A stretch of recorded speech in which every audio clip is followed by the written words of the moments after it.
সুদর্শন চক্র কি, সুদর্শন চক্র কেন শ্রীকৃষ্ণের কাছে এসেছিল এবং এই সুদর্শন চক্র শ্রীকৃষ্ণকে কে দিয়েছিল, আজকের ভিডিওতে আপনাদের কাছে সেটাই আলোচনা করব। হরে কৃষ্ণ, রাধে রাধে। রিয়া ক্রিয়েটিভ দুনিয়া চ্যানেলেতে আরও একটি নতুন ভিডিও সকলকে জানাই সুস্বাগতম। কংসকে হত্যা করার পর শ্রীকৃষ্ণকে মথুরা ত্যাগ করতে হয়েছিল। কংসের বধের পর শক্তিশালী মগধ রাজা জরাসন্ধের মথুরার উপর আক্রমণ বৃদ্ধি পায়।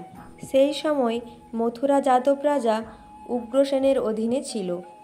শ্রীকৃষ্ণ ভাবলেন যে আমার কারণেই যাদবদের উপর চারদিক থেকে এক বিরাট সংকট দেখা দিয়েছে।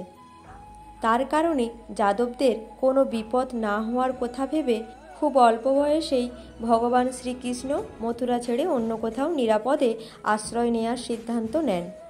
দক্ষিণে যাদবদের 4টি রাজ্য ছিল। প্রথম রাজ্যটি প্রতিষ্ঠা করেছিলেন আদিপুরুষ মহারাজ যদুর 4 পুত্র 4 নাগকন্যা থেকে। দক্ষিণ ঋষভবন পর্বতের কাছে মুচকুণ্ড এই রাজ্য প্রতিষ্ঠা করেছিলেন।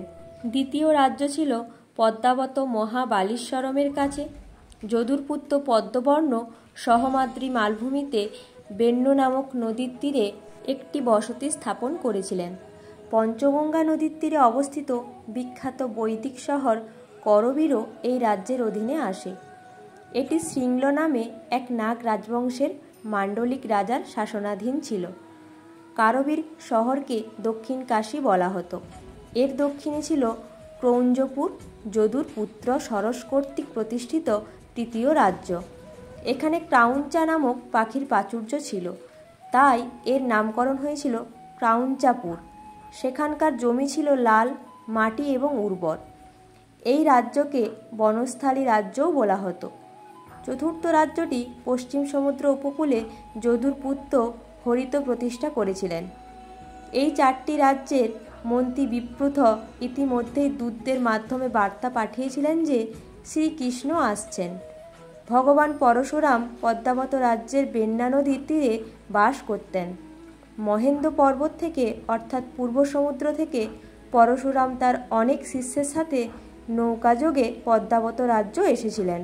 সমগ্র আর্যাবর্তের মধ্যেও তিনি ছিলেন সেরা, যার মন্ত্রের সাথে সাথে ব্রহ্মাস্ত্রের জ্ঞান প্রদানের ক্ষমতা ছিল। তার অলৌকিক কাজ এবং ক্ষমতার গল্প সকলেরই জানা ছিল। আর্যাবর্তের সর্বত্র তার শিষ্যরা ছড়িয়ে ছিটিয়ে ছিলেন। তার প্রতিটি রাজ্যে অসংখ্য আশ্রম ছিল। ভ্রাতার সাথে আলোচনা করার পর শ্রীকৃষ্ণ সিদ্ধান্ত নিলেন যে প্রথমে তার সাথে দেখা করা উচিত। তার সাথে দেখা করার জন্য তারা বেশ কয়েকটি নদী এবং বন অতিক্রম করে। পার্শ্ববর্তী বিদর্ভ রাজ্যের সীমান্তে গোদাবরী নদী অতিক্রম করে এবং তারপর তার আশ্বক রাজ্য আসে। কুন্তল রাজ্যের জনস্থান পর্বত নাসিক কমপ্লেক্সের বাম দিক থেকে ভীম নদী পার হয়ে সেখানে শ্রীরাম বাস করেছিলেন। তারা সকলেই পদ্মাবত রাজ্যের সীমানায় প্রবেশ করেন। সকলেই কৃষ্ণা ও কোয়নার সঙ্গমে স্নান করলেন। তারপর কারাহাটক তীর্থস্থান অতিক্রম করে তারা ভেনিয়া নদীর তীরে পৌঁছায়। পরশুরাম কর্তৃক সকলকে স্বাগত জানাতে পাঠানো 2 জন জটপাকা পুরুষ কাঁধে উজ্জ্বল কুঠার বহন করে তাদের কাছে দাঁড়িয়েছিল। ইতিমধ্যে যাত্রার প্রায় 1.5 মাস কেটে গেছে। আশ্রমের প্রধান প্রবেশপথে ভৃগু ভাইদের মধ্যে শ্রেষ্ঠ পরশুরাম এবং সন্দীপানি তাকে স্বাগত জানাতে দাঁড়িয়েছিলেন। তারা দুজনেই শ্রীকৃষ্ণ এবং বলরামকে জড়িয়ে ধরল। আশ্রমে পরশুরাম সকলকে ফল খাওয়ালেন এবং তাদের থাকা ও বিশ্রামের ব্যবস্থা করলেন। বিশ্রামের পর পরশুরাম বললেন, এখন আমার পরামর্শ হলো তোমরা তোমাদের ঋষিদের সাথে প্রাকৃতিকভাবে সুরক্ষিত গোমন্তক পর্বতে যাও। আমি এখনো পর্যন্ত তোমার জন্য একটি অমূল্য উপহার সংরক্ষণ করে রেখেছি। আমি নিজের হাতে এটা তুলে দিয়ে এর থেকে মুক্ত হতে চাই। আমি এটা অন্য কাউকে দিতে পারবো না। আমি একজন যোগ্য ব্যক্তির জন্য অপেক্ষা করছিলাম, কিন্তু সঠিক সময় এখনও আসেনি। এবার তুমি গোমন্তক পর্বতে যাও। এটি উল্লেখযোগ্য যে গোমন্তক পর্বতে বসবাসকারী গরুড়ের পুত্র ছিলেন ভেন্নে। কোনো রোগের কারণে তিনি সম্পূর্ণরূপে অক্ষম হয়ে পড়েছিলেন। যখন তিনি কৃষ্ণের সাথে দেখা করলেন তখন তার মধ্যে এক নতুন শক্তি সঞ্চারিত হলো। তার রোগ সম্পূর্ণ সেরে গেল। গোমন্তক পর্বত পার হওয়ার পর সোমনাথের জ্যোতির্লিঙ্গ ছিল এবং তারপরে প্রায় 32 কিলোমিটার দূরে কুস্থলী ছিল, যা পরবর্তী দ্বারকা নামে পরিচিত হয়েছিল। এখানে দাউজি এবং শ্রীকৃষ্ণ তাদের কিছু বন্ধুদের সাথে পুরো পাহাড় জুড়ে ঘুরে বেড়ালেন, বন পরিদর্শন করলেন। গোমন্তক পর্বত যাদবদের একটি যাত্রা বিরতি এবং সামরিক শিবিরে পরিণত হয়েছিল। যাদবরা এখানে আসামাত্র 1 মাস পরেই জরাসন্ধের সেনাবাহিনী সেখানে হুমকি দেয়। দুই বাহিনীর মধ্যে তীব্র যুদ্ধ হয়। অবশেষে পরাজয় ও হতাশা থেকে জরাসন্ধ গোমন্তক পর্বতের চারপাশে আগুন জ্বালানোর নির্দেশ দেন। পরে যাদবরা দক্ষিণের সেনাবাহিনীর সাথে হাত মিলিয়ে জরাসন্ধ ও শিশুপালের উপর আকস্মিকভাবে শক্তিশালী আক্রমণ শুরু করে। মগধ এবং চেদিরা অস্ত্র হাতে নেওয়ার আগেই যুদ্ধ শুরু হয়ে যায়। অবশেষে সবাই পালিয়ে গেল এবং যাদব সেনাবাহিনী জরাসন্ধ এবং শিশুপাল যেখানে শিবির স্থাপন করেছিলেন সেখানেই শিবির স্থাপন করে বিশ্রাম নিল।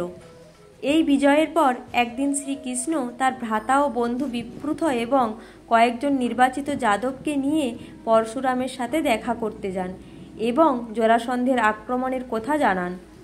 শ্রীকৃষ্ণ বললেন যে সেই নিষ্ঠুর ব্যক্তি গোমন্তকের মতো এক বিস্ময়কর পর্বতে পুড়িয়ে দিয়েছে। তখন পরশুরাম বললেন, হে শ্রীকৃষ্ণ, আমি তোমার চোখে আমার উত্তরসূরিকে দেখেছি, তাই আজ আমি তোমাকে সেই উপহার দিচ্ছি যার যোগ্য তুমিই একমাত্র এবং যা সম্পর্কে আমি আমাদের প্রথম সাক্ষাতের সময় তোমাকে বলেছিলাম। এখন আমার এটা তোমার কাছে তুলে দেওয়ার সময়। এরপর পরশুরাম ধীরে ধীরে চোখ বন্ধ করে কিছু মন্ত্র উচ্চারণ করতে লাগলেন, এমন মন্ত্র যা শ্রীকৃষ্ণেও আগে কখনো শোনেননি। তারপর একটি উজ্জ্বল আলো দেখা দিল এবং পুরো আশ্রম আলোয় ভরে গেল। বলরাম শ্রীকৃষ্ণ প্রমুখের চোখে ধাঁধিয়ে গেল আলো। যখন হালকা হয়ে এলো তখন তিনি দেখলেন যে 12টি সুচালো বজ্রনাভ সুদর্শন চক্রটি পরশুরামের ডান তর্জনীতে ঘুরছে। তাকে দেখে সবাই অবাক হয়ে গেল এবং ভীতও হয়ে গেল। পরশুরামের তর্জনীতে ঘূর্ণায়মান চাকাটি স্পষ্ট দেখা যাচ্ছিল। পরশুরাম চোখের ইশারায় শ্রীকৃষ্ণর কাছে ডাকলেন এবং কানে কানে ফিসফিসিয়ে বললেন, এই সুদর্শন চক্রের প্রভাব নিজেই দেখুন। মন্ত্র উচ্চারণ করতে করতে তিনি শক্তিশালী চক্রটি চালু করলেন, যা প্রচণ্ড গতিতে ভেনিয়া নদী পার হয়ে দৃষ্টির আড়ালে চলে গেল। কিছুক্ষণ পর আবার ফিরে আসতে দেখা গেল এবং একই গতিতে ফিরে এসে আবার তর্জনীর ওপর স্থির হয়ে গেল। পরশুরাম আবার কিছু মন্ত্র উচ্চারণ করলেন এবং তারপর হঠাৎ করেই যেমন আবির্ভূত হয়েছিলেন তেমনই অদৃশ্য হয়ে গেলেন। তখন পরশুরাম শ্রীকৃষ্ণকে জল দিয়ে মুখে ধোলাই করলেন এবং তাকে সুদর্শনের দীক্ষা দিলেন এবং বললেন, আজ থেকে তুমি আমার সুদর্শন চক্রের মালিক। হে বাসুদেব, তুমি তো তার জন্মকাহিনী জানো। প্রথমে এটি শিবের সাথে ছিল, এর সাথে সাথে ত্রিপুরাসুরের জীবন শেষ হয়ে গেল। তারপর এই বিষ্ণু। এই বলে পরশুরাম হাসতে লাগলেন। বিষ্ণু কি? বাসুদেব, শ্রীকৃষ্ণ, তোমাকে আমি কি বলবো? তুমি এটা ইতিমধ্যেই জানো। বিষ্ণুর পরে এই চক্রটি অগ্নির সাথে ছিল। অগ্নি এটি বরুণকে দিয়েছিলেন এবং আমি এটি বরুণের কাছ থেকে পেয়েছিলাম। হে বাসুদেব, আজ থেকে এটি তোমার। দায়িত্বের সাথে এটি ব্যবহার করো। আজকের কাহিনীটি এই পর্যন্তই। যদি ভালো লেগে থাকে অবশ্যই একটা লাইক অ্যান্ড কমেন্ট করে দিও। হরে কৃষ্ণ, রাধে রাধে।